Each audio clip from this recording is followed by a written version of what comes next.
বনি ইসরাইল এই শত শত নবীকে হত্যা করেছে, শহীদ করেছে, দুনিয়া থেকে বিদায় করে দিয়েছে, কিন্তু এক মুহূর্তের জন্য আল্লাহর গোলামীর দাওয়াত বন্ধ হয়ে যায় নাই।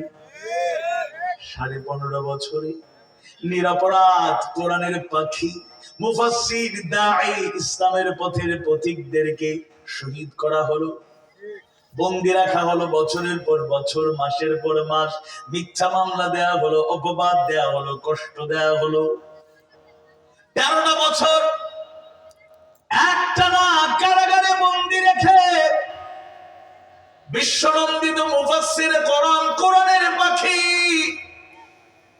শহীদ আল্লামা দেলোয়ার হোসেন সাইদি রাহিমাহুল্লাহকে কষ্ট দেয়া হলো, যিনি 50টা বছর কোরআনের দাওয়াত দিয়ে, কোরআনের হৃদয়গ্রাহী তাফসীর করে কোটি কোটি মানুষের কাছে হেদায়েতের বাণী পৌঁছে দিলেন।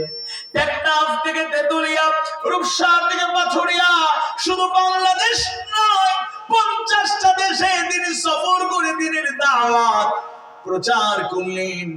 যার তাফসীর শুনে রাসূলের সেই হাদিসটা বারবার মনে পড়ে যায়, ইন্না মিনাল বায়ানি লাসিহরান, নিশ্চয়ই কোন বক্তৃতায় আছে জাদুর প্রভাব। সুবহানাল্লাহ। তার হৃদয়গ্রাহী তাফসীর শুনে বিশেষ করে বাংলা ভাষাভাষী গোটা দুনিয়ার কোটি কোটি তাওহীদ প্রিয় মানুষেরা দিনের পথে অবিচল থাকার দীক্ষা পেয়ে গেল।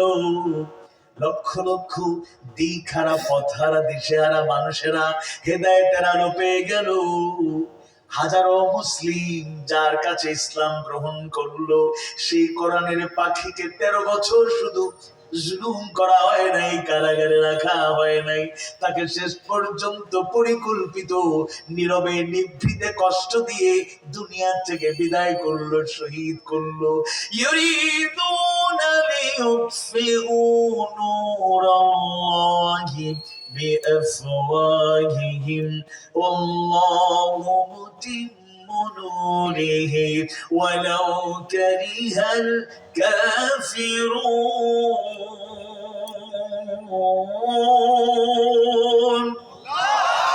আল্লাহর ফয়সালা তার আলোকে তিনি প্রজ্বলিত রাখবেন। মুখের ফুৎকারে আল্লাহর আলোকে কেউ নিভিয়ে দিতে পারবে না। আল্লামা সাঈদীকে হারিয়ে আমরা শোকাহত, কষ্ট পাচ্ছি, তাকে ভুলতে পারি না। তাফসীরুল কোরআন মাহফিলে গেলে যার কথা বারবার মনে পড়ে যায়, তাকে হারিয়ে আমরা কষ্ট পাচ্ছি। এই কথা যেভাবে সত্য, ঠিক একইভাবে এ কথাও সত্য। তিনিও সব সময় দোয়া করতেন, আল্লাহ বিদায় তো একদিন নিতে হবে, যদি বিদায় নিতে হয় যেন তোমরা মাউত দিও না। শাহাদাতের মাউত, এটা তো মৃত্যু নয়, এটা জীবন। ওয়ালা তাকুলু লিমান ইউকতালু ফি সাবিলিল্লাহি আমওয়াত বাল আহইয়াউ ওয়ালাকিন লা তাশউরুন। যারা আল্লাহর প্রতি নিহত হয় তাদেরকে মৃত বলতে নিষেধ করেছেন কে? আল্লাহ বলছেন বরং তারা জীবিত, তোমরা উপলব্ধি করতে পারো না। তাই আল্লামা সাঈদীর ধ্যান ধারণা ছিল, দোয়া ছিল, আকাঙ্ক্ষা ছিল, আল্লাহ বিদায় যেহেতু নিতেই হবে, শাহাদাতের বিদায় আমাকে দিও। সুবহানাল্লাহ। তাই তো আপনারা দেখেছেন বিদায়ের লগ্নে তাকে যখন হসপিটালে প্রবেশ করানো হয়, জান্নাতে হাসি দিয়ে ভেতরে চলে গেলেন। এই চেহারা আর দেখা গেল না। তিনি হাসি মুখে আল্লাহর কাছে চলে গেলেন। তিনি হাসলেন, দুনিয়াবাসীকে, তাওহীদ প্রিয় মানুষদের তিনি কাঁদিয়ে গেলেন। এটাও সৌভাগ্য। পাশাপাশি এই কথা বলতে চাই, আল্লামা সাঈদীর শূন্যতা পূরণ হবার মতো নয়, পূরণ হবার মতো নয়। তার মতো কণ্ঠ, তার মতো আওয়াজ, জুব্বা, তার মতো দাড়ি, তার মতো টুপি, তার মতো আওয়াজ, তার হাসি কাশি সবকিছু অবিকল পাওয়া যায়, কিন্তু আল্লামা সাঈদী এত সহজেই তৈরি হয়ে যায় না। তিনি চলে গিয়েছেন, এই কথা যেভাবে সত্য, তার জন্য কষ্ট পাচ্ছি, এই কথা যেভাবে সত্য, আবার আল্লাহর শুকরিয়া শাহাদাতের তামান্না পোষণ করতেন, তাই শহীদি মৃত্যু তিনি অর্জনের সুযোগ পেয়েছেন। সবাই পড়ি সুবহানাল্লাহ। এটা তাদের চাওয়া পাওয়া ছিল, এটা সৌভাগ্য। কিন্তু একটা কথা সত্য, হ্যাঁ তার মতো হুবহু সাইদি এই ময়দানে হয়তো আমরা পাবো না, কিন্তু তার রেখে যাওয়া সেই দাওয়াতি মিশন কিয়ামত পর্যন্ত বাংলার জমিনে চলবে, তাফসীর চলবে, ওয়াজ চলবে, কোরআন হাদিস সুন্নাহর বয়ান চলবে, ইসলামের সৌন্দর্যের আওয়াজ বুলন্দ থাকবে। পৃথিবীর কোন শক্তি এক মুহূর্তের জন্য কোরআনের আওয়াজ এই জমিন থেকে মুছে দিতে পারবে না। এটাই হচ্ছে বাস্তবতা ইনশাআল্লাহ। এজন্য আমরা দোয়া করি আল্লাহ তাআলা এই কোরআনের জন্য যারা ত্যাগের নজরানা পেশ করে শাহাদাতের পেয়ালা পান করে চলে গেলেন, আল্লাহ তাদের মর্যাদা বাড়িয়ে দিন, বলুন আমিন। আওয়াজ বাড়িয়ে বলুন আমিন। যারা সীমালঙ্ঘন করেছে, বাড়াবাড়ি করেছে, আল্লাহ তাদের হেদায়েত দিন। প্রকৃত অপরাধীদেরকে আল্লাহ তাআলা দুনিয়াতে বান্দার হক নষ্ট করার কারণে, জুলুম চালানোর কারণে তার সেই প্রায়শ্চিত্ত, তার সেই শিক্ষা গ্রহণ করে যেন তারা বিদায় নিতে পারে, আল্লাহ সুযোগ দিন, বলুন আমিন। এবার আপনারা বলুন, আপনারা সত্যি কি ভালো আছেন? সিলেট থেকে দাওয়াত দেওয়া হুজুরকে চিন্তা করা উচিত, তাই যদি আইয়া সিলেটি ভাষায় ওয়াজ করিয়া দেন, কিন্তু কিতাব বুঝতাম হোক কাছে দরবা আলামিন বাইরে কই থেকে দরিয়া আইছেন, সিলেটি ভাষায় ওয়াজ করেন কিতা। তো যাই হোক, আলহামদুলিল্লাহ সিলেটি ভাষায় ওয়াজ করতে আমরা আসিনি। তবে যশোর, কুষ্টিয়া এই অঞ্চলের মানুষের ভাষার যে মাধুর্য, সৌন্দর্য, যে চমৎকার ভাষায় আপনারা কথা বলেন, আঞ্চলিক ভাষায় বললেও মোটামুটি প্রায় শুদ্ধ ভাষায় কথা বলেন আপনারা। আর আমরা আঞ্চলিক ভাষায় মারলে বুলেট মারলে অনেক আমার দুস্তা না কি তা চলে। যাই হোক, এই জন্য চেষ্টা করি আমরা। আমাকে ছোট্টবেলায় আমার এক বাংলা স্যার বলেছিলেন, তোমরা বাংলা ভাষার যদি একেবারে শুদ্ধ বাংলার চর্চা দেখতে চাও তাহলে যশোর, কুষ্টিয়ায় চলে যাও। তো ওই সময় তো ছোট ছিলাম, আসতে পারি নাই। আল্লাহর রহমতে দাওয়াতে দিনের এই ময়দানে বিচরণ করার সুযোগ আল্লাহ দিয়েছেন, কবুল করেছেন বলেই 64 জেলায় সফরের সৌভাগ্য আল্লাহ দিয়েছেন। তোর মধ্যে অন্যতম ভাষার লালিত্য, সৌন্দর্য, মাধুর্য চর্চার সরাসরি অবলোকন করার সুযোগ হয়েছে আপনাদের অঞ্চলে। আল্লাহ তাআলা আপনাদের মর্যাদা বাড়িয়ে দিন, বলুন আমিন। আজকে মাহফিলে আসতে পেরে খুশি না বেজার? সবটুকু ভালোবাসা উজাড় করে মাহবুবের দরবারে শুকরিয়া আদায় করছি, পড়ছি আলহামদুলিল্লাহ। রব্বানা লাকাল হামদ হামদান কাসীরান তাইয়িবান মুবারাকান ফী। আল্লাহ তাআলা আমাদের সবাইকে কবুল করে নিন, বলুন আমিন। কোরআনুল কারীমের অত্যন্ত অর্থবহ তাৎপর্যমণ্ডিত একটি সূরা, 61তম সূরা, সূরা আস-সাফ। আব্দুল্লাহ বিন সালাম রাদিয়াল্লাহু আনহু আল্লাহ রাসূলের একজন প্রিয় সাহাবী, তার বর্ণনায় পাওয়া যায় একদিন কয়েকজন সাহাবী মিলে বসে আলাপ আলোচনা করছেন। আহারে, আল্লাহ রাসূল যদি আল্লাহর পক্ষ থেকে সর্বোত্তম আমলের সন্ধানটা দিয়ে দিতেন তাহলে ওই আমলটা আমরা গ্রহণ করতাম, গুণগুলো অর্জন করতাম, আর জাহান্নামের আগুন থেকে বেঁচে যেতাম, জান্নাতে যাওয়ার সুযোগ পেতাম। আলোচনা শেষ করে তারা মজলিস থেকে সরে যান নাই। জিবরাইল আলাইহিস সালাম আল্লাহ রাসূলের কাছে চলে আসলেন আর সূরা সাফ নাযিল করে সর্বোত্তম আমলের সন্ধান দিয়ে গেলেন। আল্লাহ রাসূল সাহাবীদের সামনে হাজির হলেন, মুচকি মুচকি হাসলেন, তোমাদের ইচ্ছে তো আল্লাহ পূরণ করে দিলেন। সর্বোত্তম আমলের সন্ধান আল্লাহ তাআলা সূরা সাফ তেলাওয়াত করার মাধ্যমে জানায় দিলেন। সুবহানাল্লাহ। পুরো সূরাতেই বরকত রয়েছে। 10 থেকে 13 নম্বর আয়াতে কারিমায় সর্বোত্তম আমলের সন্ধান রয়েছে। তবে আমরা আল্লাহর বড় ভরসা করে 61তম সূরা, সূরা সাফের 4 নম্বর আয়াতে কারিমা থেকে আলোচনা করব, বলেন ইনশাআল্লাহ। আলোচনা কিছু তো হয়ে গিয়েছে, এটাও আলোচনা, কোনো সমস্যা নেই, কিন্তু টু দ্য পয়েন্ট আমরা আজকে সূরা সাফের 4 নম্বর আয়াত থেকে কোরআন হাদিস সুন্নাহর আলোকে মুফাসসিরদের বর্ণনাকে প্রাধান্য দিয়ে বর্তমান প্রেক্ষাপটকে সামনে রেখে বাস্তবতা নিরিখে কিছু কথা তুলে ধরবো। আল্লাহ তৌফিক দিন, বলুন আমিন। ওমা তাওফীক ইল্লা বিল্লাহ। আল্লাহ তৌফিক না দিলে একটা কথাও বলা যাবে না। আপনারা শুনে শেষ পর্যন্ত যেতে পারবেন, কোনো গ্যারান্টি আছে? আল্লাহ তাআলা কবুল করুন, বলুন আমিন। আউযু বিল্লাহি মিনাশ শাইতানির রাজীম। বিসমিল্লাহির রাহমানির রহিম। ইন্নাল্লাহা الذين يقاتلون في سبيله صفا كأنهم بنيان مرصوص। নিশ্চয়ই আল্লাহ তাআলা ভালোবাসেন, পছন্দ করেন তাদেরকে যারা তার পথে সারিবদ্ধ হবে, কাতারবন্দী হয়ে ঐক্যবদ্ধ হবে সংগ্রাম করে, যেন তারা সীসা ঢালা প্রাচীর। আল্লাহু আকবার। 61তম সূরা সূরা সাফের 4 নম্বর আয়াতে কারিমায় আল্লাহ সুবহানাহু ওয়া তাআলা তার পছন্দের বান্দাদের পরিচয় দিচ্ছেন। নিশ্চয় আল্লাহ তাআলা ওই সব বান্দাদের ভালোবাসেন যারা সীসা ঢালা প্রাচীরের মতো ঐক্যবদ্ধভাবে সফান, কাতারবন্দী হয়ে ঐক্যবদ্ধভাবে যারা আল্লাহর পথে সংগ্রাম করে, তাদেরকে যিনি ভালোবাসেন আওয়াজ বাড়িয়ে বলুন তো তিনি কে? তাহলে মৌলিকভাবে আজ থেকে আমরা দুইটা দিককে প্রাধান্য দিয়ে আলোচনা করব। একটা দিক হলো আল্লাহ সুবহানাহু ওয়া তাআলা যাদেরকে ভালোবাসেন, ওই সব বান্দাদের ভালোবাসেন যারা আল্লাহর পথে লড়াই করে, সংগ্রাম করে, চেষ্টা প্রচেষ্টা চালায়।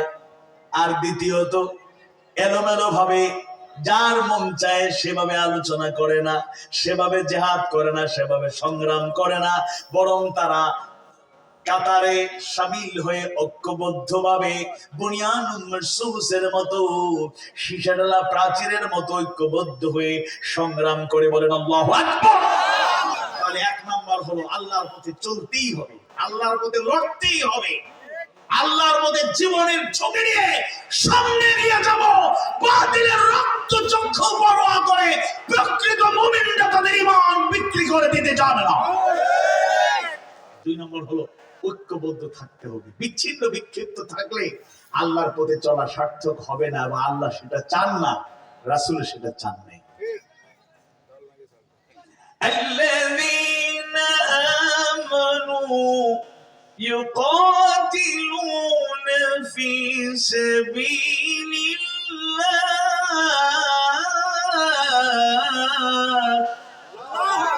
মুমিনদের পরিচয় দিচ্ছেন, ঈমানদারদের পরিচয় দিচ্ছেন। الذين آمنوا, যারা ঈমানদার হয়ে যায়, মুমিন হয়ে যায়, যারা ঈমান আনে। يقاتلون في سبيل الله, তারা লড়াই করে কার পথে?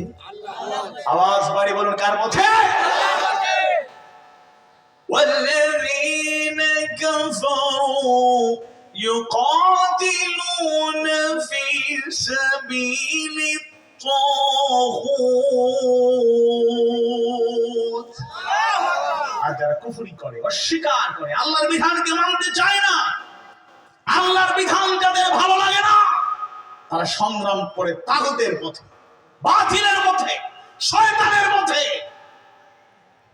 এটি পরিষ্কার ধারণা। দুইটা ভাগে আমরা বিভক্ত হয়ে গিয়েছি। একটা ভাগে প্রকৃত মুমিন মুমিনা যারা হয়ে যায়, মা বোনেরাও শুনছেন। তবে কুষ্টিয়া অঞ্চলের জন্য, এই অঞ্চলের জন্য একটা পজিটিভ দিক আছে। আমি যদ্দূর জানি, ইসলামী আন্দোলনের পথে যারা সাংগঠনিকভাবে এগিয়ে আছেন, বায়াতবদ্ধ হন, উল্লেখযোগ্য জায়গায় পুরুষদের থেকে মা বোনেরা এগিয়ে। বলেন আলহামদুলিল্লাহ। আপনার খুশি না বেচা? বাংলাদেশের অধিকাংশ জায়গায় নিজেরা দিনের পথে আমরা অবশ্য থাকি, পরিবারকে আগাতে পারি না, অ্যাক্টিভ করতে পারি না, সক্রিয় করতে পারি না, বের করতে পারি না, কাজ করাতে পারি না। আর এই অঞ্চলে অটোমেটিক্যালি মা বোনেরা এগিয়ে। বলেন আলহামদুলিল্লাহ। সম্মানিত উপস্থিতি, আজকে এই দুটি কাজের প্রয়োজন অনেক বেশি। 24 সালের 1 জানুয়ারি থেকে আমাদের পৃথিবীর জনসংখ্যার একটা জরিপে দেখা গিয়েছে বর্তমান পৃথিবীতে মানুষের সংখ্যা, জনসম্পদ কত।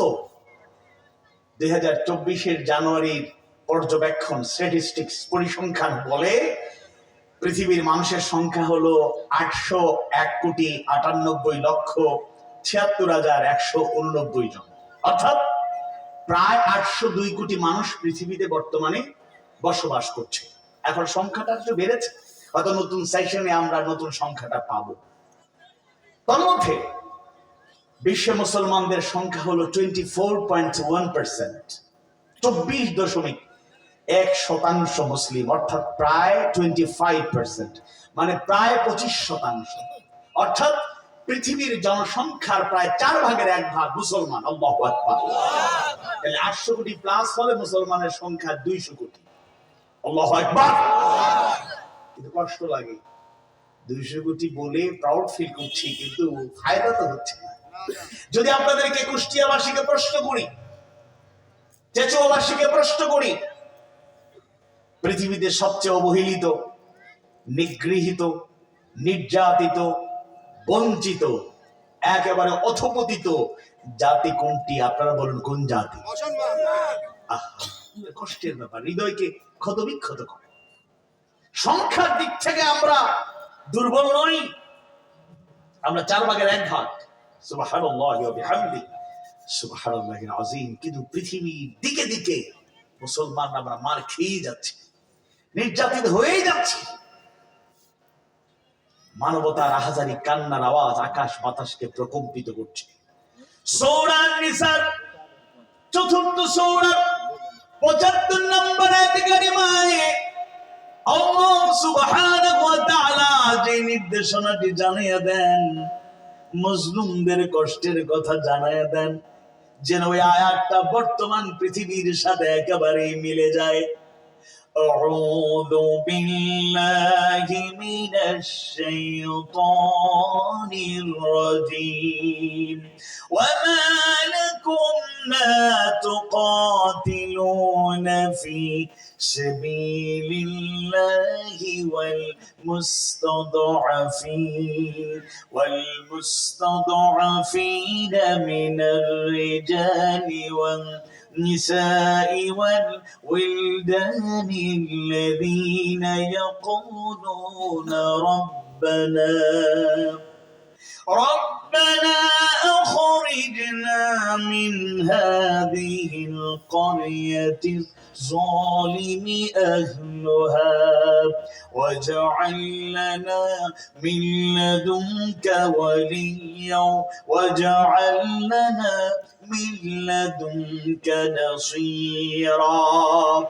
4th সূরা, সূরা নিসার 75 নম্বর আয়াত কারিমায় আল্লাহ সুবহানাহু ওয়া তাআলা জানিয়ে দেন, আর তোমাদের কি হলো, তোমাদের কি হলো যে তোমরা আল্লাহর রাস্তায় লড়াই করছো না, বের হচ্ছ না, সংগ্রামে অবতীর্ণ হচ্ছ না, অথচ দুর্বল পুরুষ, দুর্বল নারী আর শিশুরা আহাজারি করছে, বলছে হে আমাদের রব, আমাদেরকে জালিম অধ্যুষিত সম্প্রদায় থেকে বের করে দাও, আমাদের জন্য অভিভাবক পাঠাও, হে আল্লাহ, হে আমাদের রব, আমাদের জন্য সাহায্যকারী পাঠাও।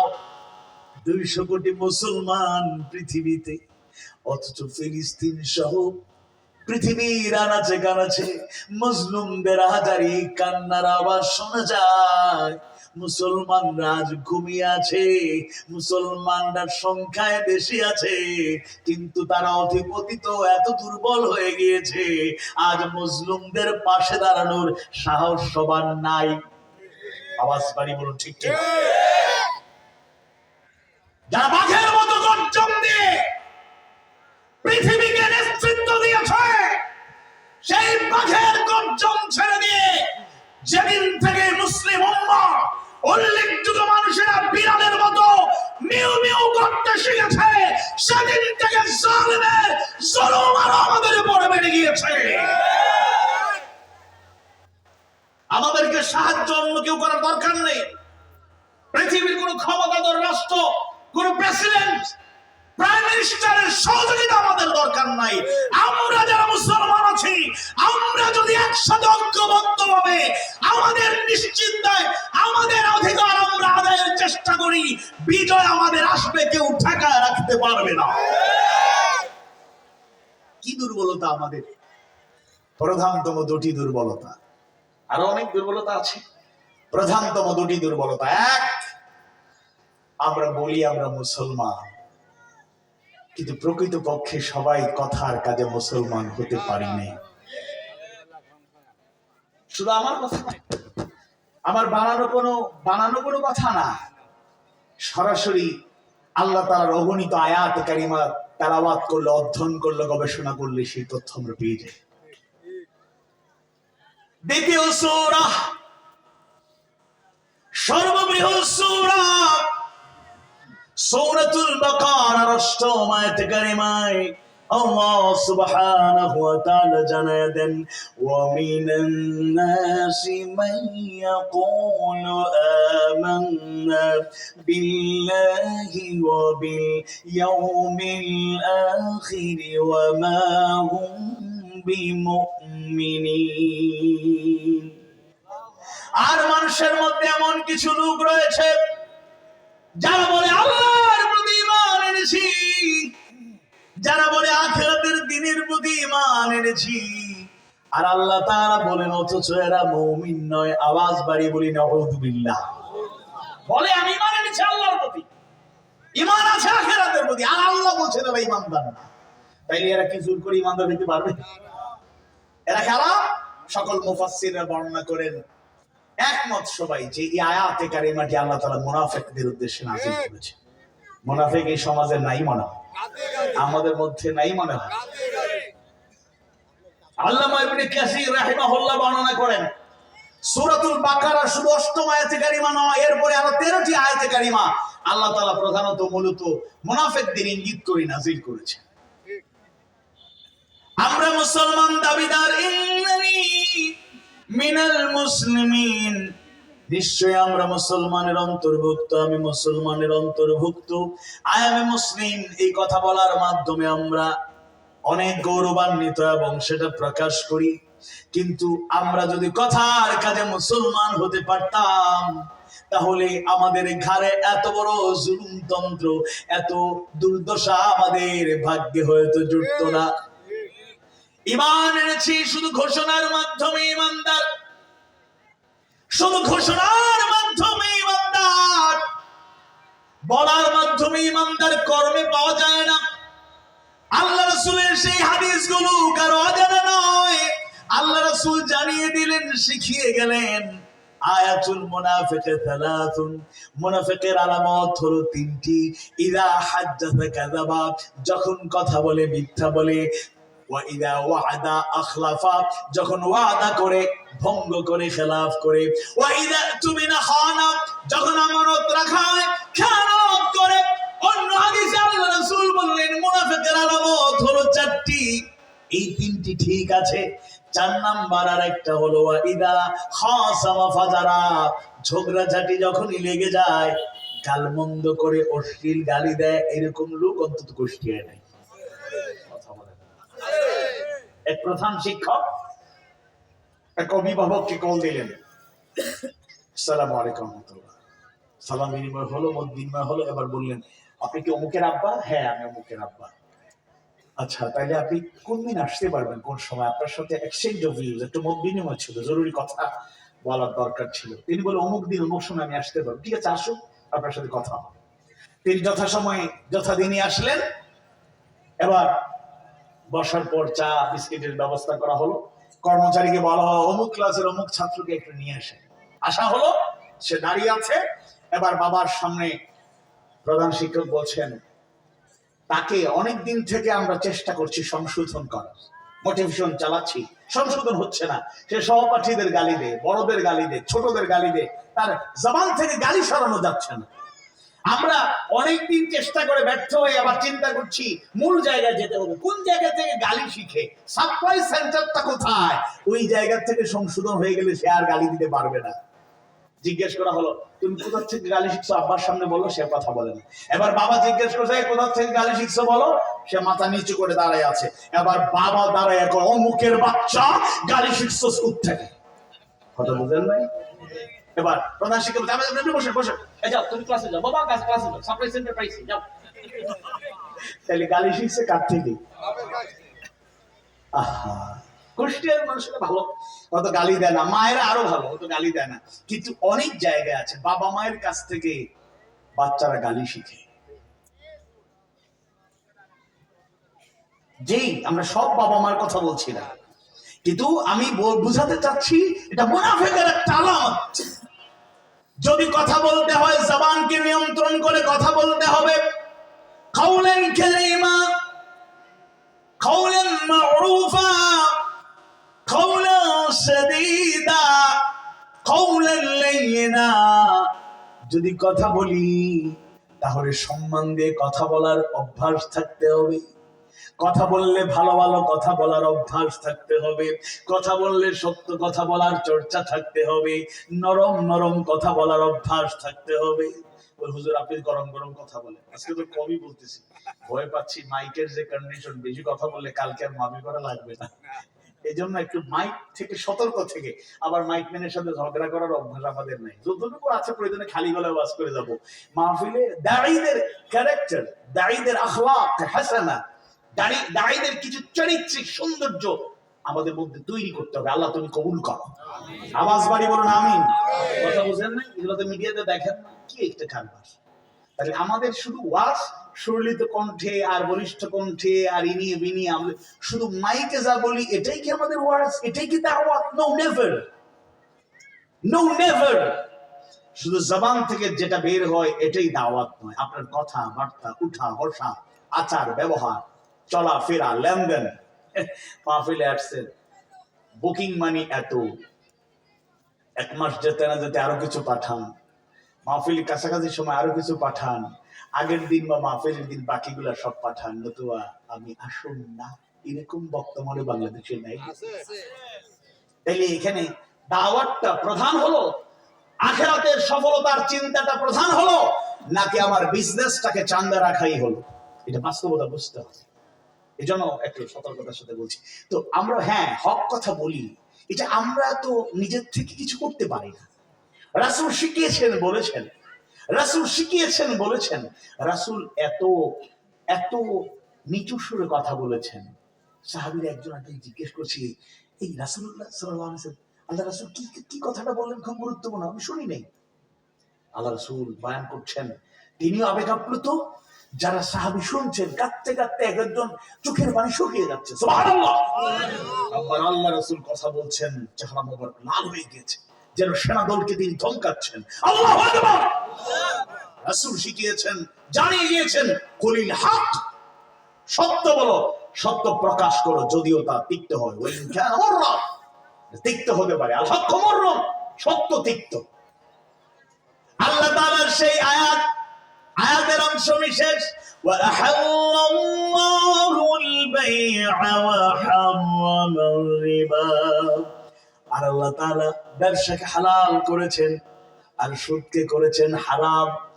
ইমাম খতিব জুমাবারে এক জুমায় আলোচনা করলেন, ওয়া আহাল্লাল্লাহুল বাই'a, আল্লাহ ব্যবসাকে হালাল করেছেন। কোরআন হাদিসের আলোকে ব্যবসার ফজিলত এমন ভাবে বর্ণনা করলেন, জানিয়ে দিলেন আল্লাহ রাসূল নিজে ব্যবসায়ী ছিলেন। আবু বকর সিদ্দিক রাদিয়াল্লাহু আনহু সহ সাহাবীদের উল্লেখযোগ্য সাহাবীরা ব্যবসায়ী ছিলেন। সবাই খুশি, সুবহানাল্লাহ, মাশাআল্লাহ। জুমার নামাজ শেষ করে দাওয়াত ছিল এক জায়গায়, 5-10 ব্যবসায়ী টানতেছে, ইমাম সাহেব, খতিব সাহেব আসেন, আমার বাসায় আজকে ভালো রান্না হয়েছে, ভালো গরুর গোশত রান্না হয়েছে, আমি আজকে খাসিবার, আজকে রোস্ট আছে, আজকে মাছ, ভালো একটা ইলিশ মাছ নিয়ে আসছি, হুজুর আপনাকে খাওয়াবো। বল মাছের তরকারি আমার বউটা এত মজা করে রাঁধে, হুজুর আজকে খায়া দেখেন। হুজুরের দাওয়াত আছে এক জায়গায়, উনি কি 10 জায়গায় খেতে পারবে? এমনি হুজুরদের বিরুদ্ধে তো বদনাম। বেশি খাইলে কয়, আরে হুজুররা খাইতে খাইতে কি অবস্থা, কম খাইলে কয়, মনে দাওয়াত খাইতে আইছে আর কি। বিপদে। আমরা যারা সফর করি, জার্নি করি, আপনারা যদি জার্নি কষ্ট বুঝতে চান তাহলে প্রয়োজনে 1 সপ্তাহ 2 সপ্তাহের জন্য আমাদের সাথে চলেন, দেখেন কি অবস্থা হয়। তো এই জন্য সতর্ক থাকতে হয়, খাওয়া দাওয়ার ব্যাপারে সতর্কতা। প্রতিদিন তো রিচ ফুড আমাদের জন্য, যেখানে যাই তার বছরে একটা মাহফিল, হুজুর কি খাওয়াবো, সর্বোচ্চ আন্তরিকতা দিয়ে খাওয়াতে চায়। প্রতিদিন যদি রিচ ফুড খাওয়া লাগে তাহলে মাহফিল আর করা লাগবে না, হসপিটালে 1 সপ্তাহ মাহফিল। যাই হোক, কথা বলতে হলে আমাদেরকে, আমরা হক কথা বলতে গিয়ে বলিষ্ঠ কথা বলি, কিন্তু ন্যাচারালি আমরা কর্কশ কণ্ঠের অধিকারী নই। আমরা সবসময় হাসি মুখে কথা বলি। যতই ক্লান্ত থাকুক আমাদের মুসাহাবা মহানাকা করার চেষ্টা করি, ভালোবাসায় আলিঙ্গন করার চেষ্টা করি, সবার মহব্বত পাই, আমরা মহব্বত দিতে চাই, ন্যাচারালি আমরা এরকম থাকবো। যাই হোক, তাইলে আমরা জবানকে নিয়ন্ত্রণ করবো। আলতু ফালতু কথা বলি, বেহুদা কথাবার্তা বলে, মিথ্যা কথা বলে, অসুন্দর কথা বলে, কুরুচিপূর্ণ কথা বলে, নাটক সিনেমার গল্প করে, খেলায় কি হলো না হলো এগুলোর অযথা গল্প করে টাইম ওয়েস্ট করছি। বলে আসর ইন্নাল ইনসানা লাফি খুসর, সময়ের কথা, নিশ্চয়ই মানুষ ক্ষতির মধ্যে রয়েছে। সময় যে কত গুরুত্বপূর্ণ, সময় যে কত গুরুত্বপূর্ণ আমরা বুঝি না। Time is life, time is money, সময় সবকিছু। আর ওয়াক্ত বিযাহাব, সর্বতুল্য না, এর থেকে অনেক দামি। শুনুন, আমরা বেঁচে আছি, সময় আমাদেরকে আল্লাহ দিচ্ছেন, তাই বেঁচে আছি। যখন মালাকুল মউত হাজির হয়ে যাবে, সময়ের পাওয়া যাবে। তাইলে আমরা মুসলমান দাবি করি, মুসলমানের সন্তান মুখ থেকে গালি বের হবে কেমনে? ছাত্র জীবনে এমসি বিশ্ববিদ্যালয় কলেজেও দিনের কাজ করার কিছুদিন দায়িত্ব আমার ছিল। একটা উত্তেজনাকর পরিস্থিতি, মারমার কাট কি হয়ে যায়, এরকম একটা পরিস্থিতি। আমাদের 2-3 জন দেখলাম, 2-1 জন হঠাৎ করে উত্তেজিত হয়ে গালি একটা দিছে, ওই সন্ত্রাসীদেরকে গালি দিছে। আমি কাছে গিয়ে দুজনকে মোটামুটি কয়েকটা থাপ্পড় দিছি, অনেকে আটকাইছে। এটা রাগ না, এটা সিরিয়াস। আমি গিয়ে বললাম, তুমি গালি দিলা কেন? তুমি ইসলামী আন্দোলনের নেতা কর্মী, তোমার জবান থেকে গালি বের হবে কেন? তোমার নিঃশ্বাস শেষ হওয়ার আগ পর্যন্ত তোমাকে যদি কেউ শহীদ করতে আসে, তুমি আর কিছু পারো না, আল্লাহু আকবারের ধ্বনি দিয়ে তাকবীরের মধ্যে কম্পন তৈরি করে দাও। কোন মুসলমানের সন্তানের জবান থেকে গালি উচ্চারিত হতে পারে না। বহু ইতিহাস আছে, অস্ত্র নিয়ে আসছে গুলি করার জন্য, নারে তাকবীরের আওয়াজ শুনে অস্ত্র ফেলে দৌড় দিচ্ছে। আপনারা কি সেই তাকবীর দিতে রাজি আছেন? 15.5 বছরে তো বহু গ্যাপ হয়েছে। 4 জানুয়ারি আরেকটা সুযোগ আসতেছে, শুনলাম। ভালো করে স্লোগান দিবেন, তাকবীর দিবেন, বলেন ইনশাআল্লাহ। দাওয়া যারা পান নাই পেয়ে যাবেন, বলেন ইনশাআল্লাহ। নারায়ে তাকবীর। না, কুষ্টিয়া বন্ধু বলে গেছে। আচ্ছা, বুঝছি। যারা 20-এর নিচে বয়স, তারা একটা হাতে তাকবীর দেন। আছেন রেডি? 20-এর নিচে বয়স যাদের, দেখেন আপনারা যদি 20 উপরে। নারায়ে তাকবীর, আল্লাহু আকবার, লিল্লাহি তাকবীর, আল্লাহু আকবার। এবার 50 প্লাস, 50-এর উপরে যারা, মাঝখানে একটু বিরতি, তারা হবে 50-এর উপরে যারা, তবে সিরিয়াস। দেখেন, হার্টের প্রবলেম থাকলে বেশি আওয়াজ করে দিয়েন না, ঠিক আছে? তবে আওয়াজ বের হবে, মা বোনের আওয়াজ করেন না, আপনারা জায়গায় থাকেন, আপনারা শুধু শুনেন। ঠোঁট দিয়ে জবান দিয়ে আল্লাহু আকবার বললে কোনো সমস্যা নেই, সুবহানাল্লাহ মাশাআল্লাহ বলতে থাকবেন, আওয়াজ যেন এদিকে না আসে। এবার মুরব্বীরা 50-এর উপরে যাদের বয়স, নারায়ে তাকবীর, লিল্লাহি তাকবীর। এবার 21 থেকে 49 রেডি আছেন ইনশাআল্লাহ? নারায়ে তাকবীর, লিল্লাহি তাকবীর। ভালো লাগে না তাকবীর দিলে? মহান কে, বড় কে? যদিও এইসব তাকবীর দিলে অনেকের গায়ের জ্বালা পুরো করে, জ্বালা একটু বাড়াইয়া দেন, কোনো সমস্যা নাই। এটা আল্লাহর বিধান, আল্লাহর বিধান। ওয়ারাব্বাকা ফাকাব্বির। আল্লাহ তার নবীকে বলেছেন, ইয়া আইয়ুহাল মুদাসসির, হে কম্বল আচ্ছাদনকারী ব্যক্তি, কম দাঁড়িয়ে যাও, ফান্দির, অথবা লোকদেরকে সতর্ক করো। ওয়ারাব্বাকা ফাকাব্বির, তোমার রবের বড়ত্ব শ্রেষ্ঠত্ব ঘোষণা করো। আল্লাহু আকবার। এবার সবাই মিলে একটা তাকবীর দিই, কষ্ট হচ্ছে আপনাদের?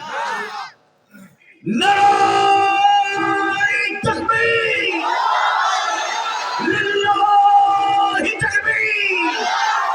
আল কোরআনের আলো সংসদে চলো আর কোরআনের আলো হাদিস সুন্নাহর আলো সব সমস্যার সমাধান দিতে পারে আল কোরআন। নারায়ে তাকবীর, লিল্লাহি তাকবীর। ঠান্ডা কি পালাইছে দি এখন আসাদর রেখে যাবে না। আচ্ছা আলহামদুলিল্লাহ। তাহলে কথা বললে আমরা জবান থেকে অশ্লীল অসুন্দর কোন কথা আমাদের জবান থেকে বের হবে না। এরকম কথা যারা বলবে তাদেরকে আপনারা নিজেদের মধ্যে ভুলে বলে আসলে হুজুর কি বলে গেল। সিলেটের হুজুর তো কারণে আমাদের এক ভাই আসছিল না, ছোট ভাই বা বড় ভাই, কি বলে গেছিল তো মনে আছে? একজন একজনকে সতর্ক করবেন, চেঞ্জ হতে হবে। আমাদের দুর্বলতা আমাদের মধ্যে আছে, কাউকে কষ্ট দেওয়ার জন্য বলি নাই, আল্লাহ কসম করে বলছি, কাউকে ইঙ্গিত করে কষ্ট দেয়া আমাদের টার্গেট নয়, বরং আমরা তাদেরকে হেদায়েতের আলোয় আলোকিত করতে চাই। বিশ্বাস করুন, আপনি যদি একটা আমল, আমার ক্ষুদ্র মানুষের কথা একটা আমল করেন, আপনার জীবনে একটা পরিবর্তন আসে, আমার ফায়দা কি জানেন? আমার ফায়দা হলো আপনি যে সব অর্জন করবেন, আপনারটা তো আপনার আছেই, সাথে সাথে আমি গুনাহগার। যদি আপনার একটা আমল আমার এই নগণ্যের কথা একটা আমল হয়, আপনি একটি ভালো পরিবর্তন হয়, যতদিন আপনি ভালো কাজ করতে থাকবেন সবের একটা অংশ আল্লাহ দায়ীকে তার বান্দাকেও দিয়ে দিবেন। সুবহানাল্লাহ। আল্লাহ কবুল করুন, বলুন আমিন। আওয়াজ বাড়িয়ে বলুন আমিন। আর কথা বললে সত্য বলবো না মিথ্যা বলবো? আপা আর ওনার সাঙ্গপাঙ্গরা সবসময় মিথ্যা বলাকে একটা শিল্পী পরিণত করেছে। শামীম ভাই নাম শুনে নাই? কুষ্টিয়ার শামীম ভাই না, নারায়ণগঞ্জের শামীম ভাই। তিনি বলছেন আমরাও একেবারে অবহেলা করবেন না, আমরাও দৈনন্দিন প্রতিদিন 70-80 রাকাত নফল নামাজ পড়ি। বিসমিল্লাহির রহমানির রহিম। ইয়া আইয়ুহাল মুযাম্মিল কুমিল লাইলা ইল্লা কালিলা নিসফাহু ওয়া মিনকুস মিনহু কালিলা আও জিদ আলাইহি ওয়া রাত্তিলিল কুরআনা তারতিলা। এই আয়াতগুলো পড়লে আপনি আল্লাহ রাসূল কিভাবে রাত কাটাতেন, আল্লাহ তাআলা কিভাবে নির্দেশনা দিয়েছেন, সেগুলো সুন্দর তথ্যগুলো আপনারা পেয়ে যাবেন। তো আমরা যারা দুর্বল ইমানদার, এরপরও তো আমরা মাঝে মধ্যে যারা তাহাজ্জুদ পড়ার চেষ্টা করি, কিয়ামুল লাইলে দাঁড়িয়ে যাওয়ার চেষ্টা করি, একটু প্র্যাকটিক্যাল কথা বলছি। মনে করেন এশার পরে খাওয়া দাওয়া করে বেশি দেরি করলেন না, ঘুমাই গেলেন, 2টা-2:30টার দিকে জেগে উঠলেন বা 3টায় উঠলেন, এবার পবিত্র হয়ে ওযু করে জায়নামাজে দাঁড়ালেন, 8, 10, 12 খুশু হুজুর সাথে, যেন তেন ভাবে না, উঠলেন আর নামলেন আর দৌড়ালেন আর জামাইলেন, এত স্পিডে না, 4G 5G গতিতে নামাজ না, খুশু হুজুর সাথে হক আদায় করে হেফাজত করে যারা সালাত আদায় করবেন, দেখবেন 8, 10, 12 রাকাত পড়তে না পড়তেই ফজরের টাইম হয়ে যায়।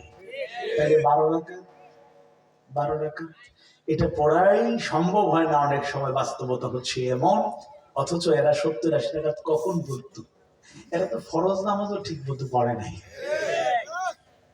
ওযু ছাড়াও মাঝে মাঝে জানাজায় দাঁড়াইছে, এরকম অনেক তথ্য কাছের লোকেরা বলছে আর কি। বুঝেন নাই কথা? বিভিন্ন হাইওয়ে রোড গুলাতে, এয়ারপোর্টে, অনেক উন্নত জায়গায় লজ্জা লাগে, আমাদের 90% মুসলমানদের দেশে এইসব আছে। দাঁড়িয়ে প্রস্রাব করার সুব্যবস্থা আছে, লজ্জা নাই। দাঁড়াইয়া যে প্রস্রাব করছে আপনার লজ্জা হবে, তাদের লজ্জা নাই। খুব আনন্দ ফিল করছে, আনন্দ ফিল মানে আবেগের সাথে, আনন্দের সাথে, খুশি মনে তারা দাঁড়াইয়া প্রস্রাব করে। বাথরুম ধরে না, বিমানবন্দরে প্রায় দেখছি, এখন ঢুকে যাচ্ছে দেখি 2টা খালি আছে, ঢুকা যায়, কিন্তু 3জন কিন্তু এখানে সিরিয়ালে দাঁড়াইয়াই মাশাআল্লাহ নাউযুবিল্লাহ মাশাআল্লাহ নাউযুবিল্লাহ তারা এই কাজটা করছে। এদের আবার কিসের ঈমান আর কিসের আকীদা, কিসের আদর্শ, কিসের নৈতিকতা? পালানোর পরে অবশ্য কেউ কেউ বলেছেন বক্তারা, না এটা যাচাই করে বলার দরকার ছিল, কেউ কেউ বলেছেন ওনার বঙ্গভবনে ওনার আশেপাশে নাকি জায়নামাজ পাওয়া যায়নি। কথাটা কিন্তু পুরোপুরি সত্য না, জায়নামাজ ছিল, এটা সত্য। কোরআন পাওয়া যায় নাই, কোরআনও পাওয়া গিয়েছে, এটাও সত্য। কিন্তু আমার প্রশ্ন হলো অন্য জায়গায়, যদি সত্যিকার অর্থে কারো জায়নামাজের সাথে মানে নামাজের সাথে কারো যদি সম্পর্ক থাকে, কোরআনের সাথে যদি কারো সম্পর্ক থাকে, কোরআন তেলাওয়াত করলে ঈমান বাড়ে না কবে? আওয়াজ বাড়ি বলুন, বাড়ে না কবে? وَإِذَا تُلِيَتْ عَلَيْهِمْ آيَاتُهُ زَادَتْهُمْ إِيمَانًا বিনিময় না হয় তাহলে তেলাওয়াত শুনলে তেলাওয়াত করলে ঈমান বাড়ে না কমে? জায়নামাজের সাথে যদি আসলেই সম্পর্ক থাকতো, যদি কোরআনের সাথে আসলে সম্পর্ক থাকতো, সেই লোক খুন করা দূরের কথা, খুনের নির্দেশ দেওয়া দূরের কথা, সামান্য ক্ষতি করার অর্ডার দিতে পারতো? আওয়াজ বাড়ি বলুন পারত? অথচ ওই কুখ্যাত মহিলা, সে ফাঁসির রায় হওয়ার পরে দেশপ্রেমিক একজন ভদ্র মানুষ, তার সাথেই যারা, এদেরকে ফাঁসি কার্যকর করা হয়েছে, কিন্তু তার প্রতি এত আক্রোশ ছিল। আপনারা ইলেকট্রনিক মিডিয়া, সোশ্যাল মিডিয়ায়, প্রিন্ট মিডিয়া নিউজ দেখেছেন, ভিডিও দেখেছেন, ছবি দেখেছেন, নিজ হাতে গলায় এখানে ছুরি চালানো হয়েছে, কাটা সেলাই করার দাগ আছে, নিজ হাতে ওই অভদ্র কুখ্যাত মহিলা একজন দেশপ্রেমিক মানুষকে নিজ হাতে জবাই করছে। পালানোর আগে পুলিশের প্রধানের প্রশংসা করে সেনা প্রধানকে বলছে, তুমি কি করো? আত্মীয় সম্পর্ক, এত ভালোবাসা আন্তরিকতা দেখাইয়া তোমারে বসাইলাম, তুমি গুলি করো না কেন? পুলিশ যদি পারে তুমি কেন পারো না? মারতে উদ্ধত হয়েছিল, সামলানো হয়েছে, চেষ্টা করা হয়েছে। যাই হোক, আল্লাহ তাআলা ভালো জানেন কেন গুলি করা হয় নাই। এটা আল্লাহরই ফয়সালা, যে কোনো ভাবেই জাতিকে তিনি উদ্ধার করবেন, এদেরকে পালানোর ব্যবস্থা করে দিবেন। কথা ঠিক না বেঠিক? আচ্ছা, এবার তিনি কতটুকু খুনের নেশায় মত্ত ছিল। ওদের টার্গেট ছিল 2000 না, প্রয়োজনে 2 লক্ষ লাশ ফেলে দিয়ে হলো, শহীদ করে হলো ক্ষমতা তারা থাকতে চায়। যারা মুসলমান দাবি করে এরকম খুনের মহড়া দিয়েছে, হাজার হাজার মানুষকে খুন করেছে, লাখো মানুষকে রক্তাক্ত করেছে, লাখো লাখো মামলা দিয়ে বাড়ি ঘরে থাকতে দেয় নয়, নিরপরাধ মানুষদেরকে, সোনার মানুষদেরকে যারা ফাঁসির মঞ্চে জ্বলিয়ে দুনিয়া থেকে বিদায় করলো, এরা কখনোই নামধারী হতে পারে, প্রকৃত মুসলমান হতে পারে না।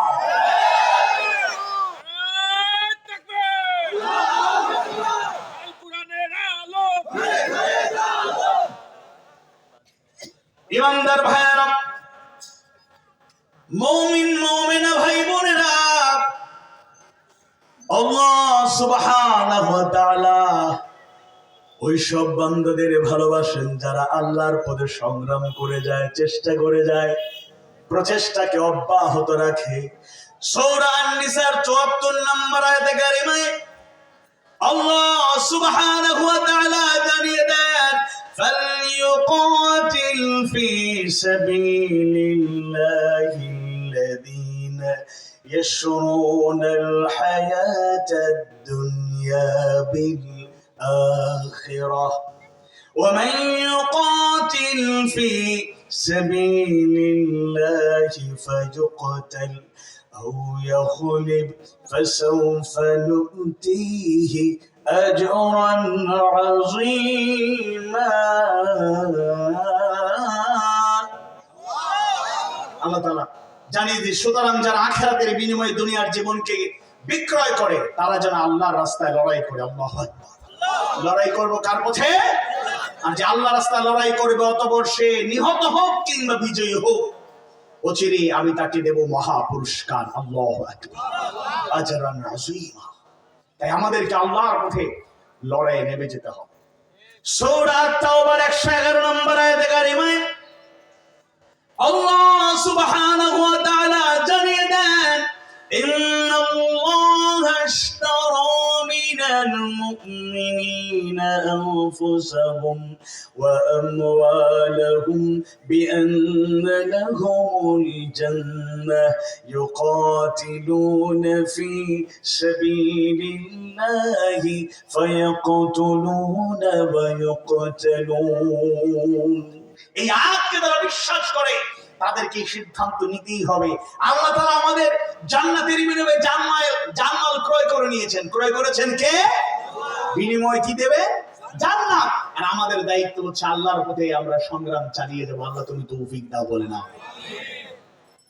উহুদের প্রান্তরে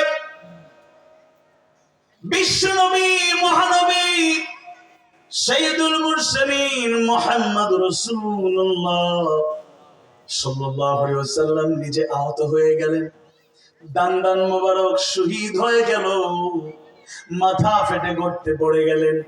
লোহার গড়া মাথা দিয়ে ঢুকে গেল। আল্লাহ রাসূল নিজেই রক্তাক্ত আহত। যুদ্ধ যখন থেমে গেল, শেষ হয়ে গেল, আল্লাহ রাসূলের জ্ঞান ফিরেছিল।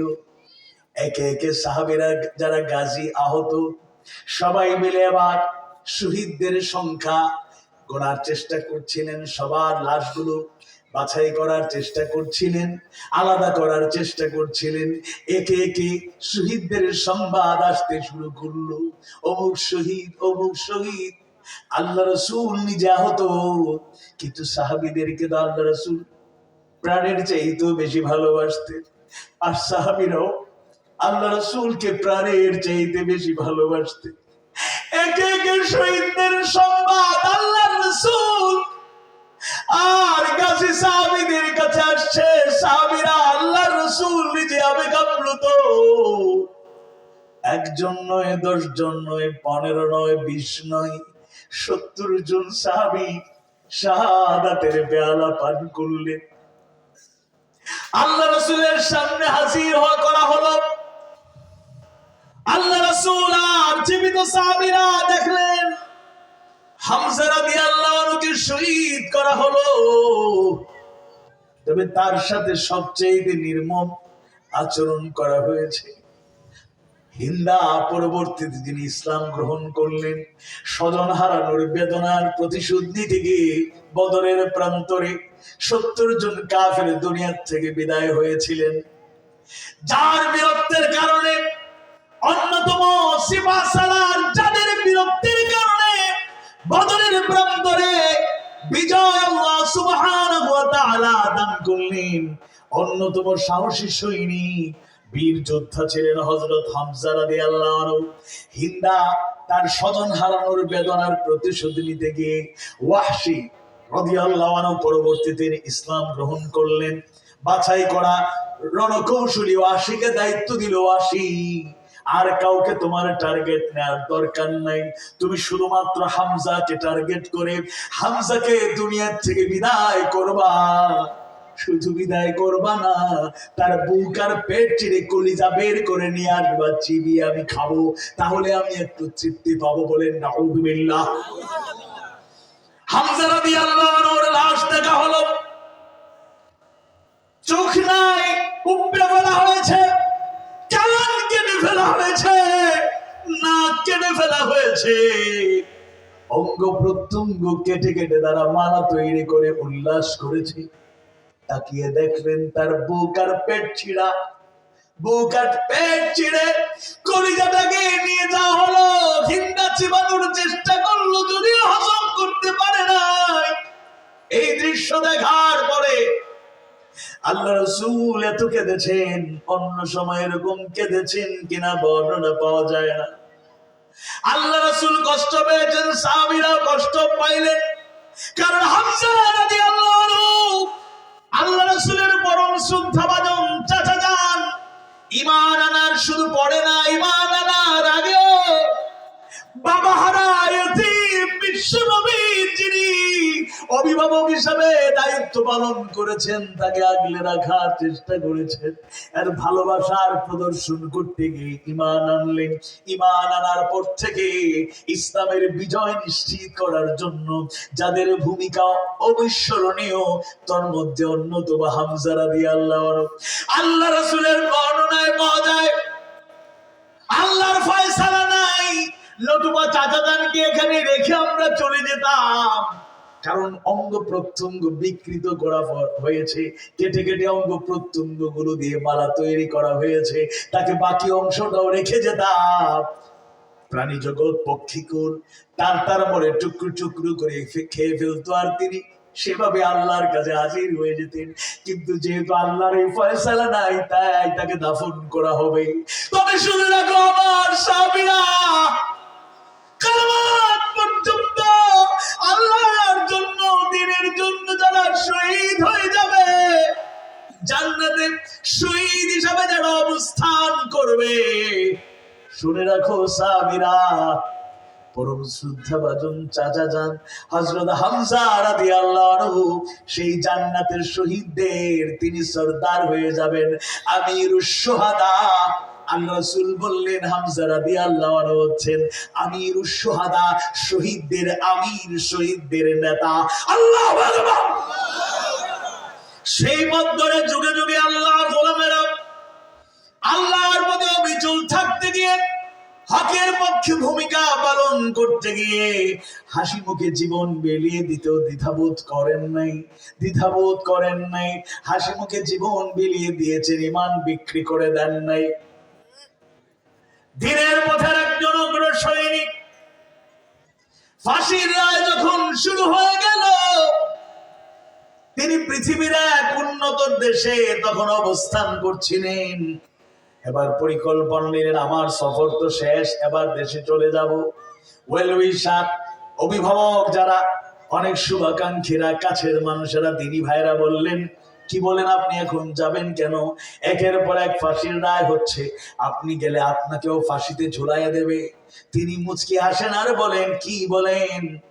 ছোটবেলা থেকে, ছাত্র জীবন থেকে দিনের পথে চলতে শুরু করেছে, শুধু প্রেরণা গ্রহণ করি নাই, মানুষকে উৎসাহিত করেছি। শাহাদাতের, মৃত্যুর আকাঙ্ক্ষা লালনের অনেক বক্তব্য দিয়েছি। হায়াত মৌতের মালিক কে? আওয়াজ বাড়িয়ে বলুন কে? তিনি বললেন, হায়াত মৌতের মালিক তো আল্লাহ। আল্লাহ চাইলে এখানেও বিদায় হয়ে যাবে, দেশে গেলেও বিদায় হয়ে যাবে। যেহেতু ছাত্র জীবন থেকে এখন পর্যন্ত আল্লাহর কাছে আমাদের বড় চাওয়া, আল্লাহ মরতেই তো হবে, শহীদি মরণ দিও, মরতেই হবে যখন, শহীদি মরণ দিও আমাকে, মরতেই হবে যখন, শহীদি মরণ দিও আমাকে। শাহাদাত জানি শুধুই জীবন, শাহাদাত জানি শুধুই জীবন, সে জীবন দিও আমাকে, মরতেই হবে যখন, শহীদি মরণ দিও আমাকে। সবাই পড়ি আমিন। তিনি বললেন, আল্লাহ যদি শহীদ হিসাবে কবুল করেন, সেটা দুর্ভাগ্য নয়, সেটা সৌভাগ্য। তিনি দেশে আগমন করলেন, বেশি দিন যায় নাই, তাকেও গ্রেফতার করা হলো, ফাঁসির রায় দেয়া হলো। ফাঁসির রায়ের সাথে সাথে তাকে কার্যকর করা হয় নাই। ফাঁসির রায় হওয়ার পরে পরিবার দেখা করতে গেলেন। ছেলে ব্যারিস্টার আরমান, তিনি ভিডিও করলেন। ভিডিওতে দেখা যাচ্ছে তিনি নাতিনকে বেলুন ফুলিয়ে দিচ্ছেন, হাসি খুশি খেলা করছেন। জোরে কোন সুবহানাল্লাহ। তার কি কোনো বিয়ের দাওয়াত দিতে গেছিলেন? ওলিমার দাওয়াত? ওরা আমাদের সংবাদ দিতে গিয়েছে, জেনে বুঝে আপনার ফাঁসি রায় হয়েছে, দেখা করতে গিয়েছেন পরিবার।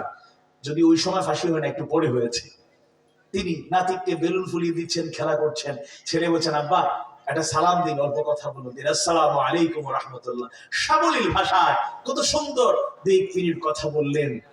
অন্তরে আসলে দুনিয়ার কোনো ভয়, মৃত্যুর ভয় তাদের ছিল না। মুতমাইন্নাল কুলুব, তাদের অন্তরে যার ভালোবাসা, আন্তরিকতা, যার জন্য জীবন উজাড় করে দেওয়ার মানসিকতা ছিল, তিনি কে? এরপরে তার ফাঁসির রায় কার্যকর হবে। যেই রাতে তার ফাঁসির রায় কার্যকর হবে, যেই দিন